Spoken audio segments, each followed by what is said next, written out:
বিসমিল্লাহির রহমানির রহিম। সম্মানিত সাংবাদিক ভাই বোনেরা, আসসালামু আলাইকুম।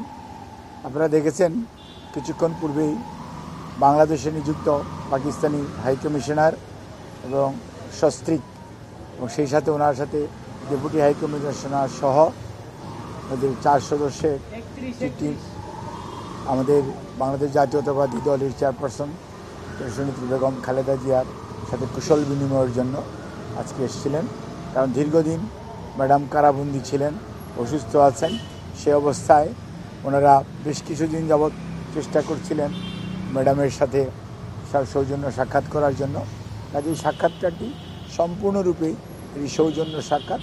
তবে ওনারা যে সমস্ত কথা ওনার সাথে আলোচনা করেছেন, শহীদ রাষ্ট্রপতি জিয়াউর রহমানের সেই 65 সনের খেমকারান যুদ্ধের কথাও শ্রদ্ধার সঙ্গে স্মরণ করেছেন এবং সর্বোপরি বাংলাদেশের স্বাধীনতা যুদ্ধ এবং জিয়াউর রহমান স্যারের সময় বাংলাদেশের সাথে পাকিস্তানের রিলেশন এবং বর্তমানে বাংলাদেশ সরকারের সাথে তাদের কী অবস্থা এবং বিএনপির সাথে বাংলাদেশ পাকিস্তানের যে রিলেশন, সেই রিলেশনকেই তারা আবার নতুন করে আগামী দিনে যাতে ঝালাই করতে পারে, মিনস তারও আরও নতুন উচ্চতায় নিয়ে যেতে পারে, সেজন্যই ওনার সাথে কথাও বলেছেন, আলোচনা করেছেন। বাট ম্যাডাম যেহেতু অসুস্থ, কাজে ম্যাডাম এগুলি শুনেছেন এবং এটা বলতে পারেন যে পুরোটাই একটা সৌজন্যমূলক সাক্ষাৎকার ছিল এবং ওনারা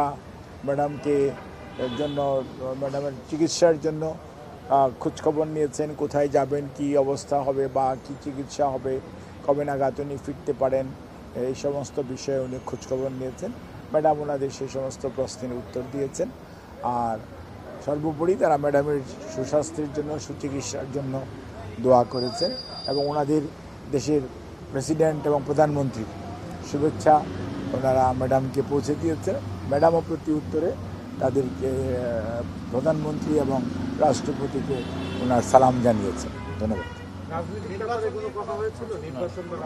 এটা অ্যাকচুয়ালি ম্যাডাম ধরেন যে শারীরিক অবস্থা, এই অবস্থায় উনি রাজনীতি নিয়ে উনি যেহেতু ম্যাডাম একসময় প্রধানমন্ত্রী ছিলেন, 3 বারের প্রধানমন্ত্রী, ওইগুলিকে ওনারা স্মরণ করেছেন যে কীরকম রিলেশন পাকিস্তানের সাথে বাংলাদেশের ছিল শহীদ রাষ্ট্রপতি জিয়াউর রহমান স্যারের সময়, পরবর্তী ম্যাডামের সময়, সেগুলোকে ওনারা বলেছেন।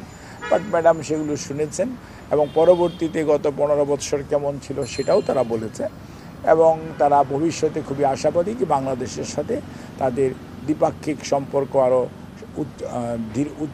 ধীরে ধীরে আরও ব্যাপকতা লাভ করবে। এই ব্যাপারে তারা তাদের আশাবাদ ব্যক্ত করেছে।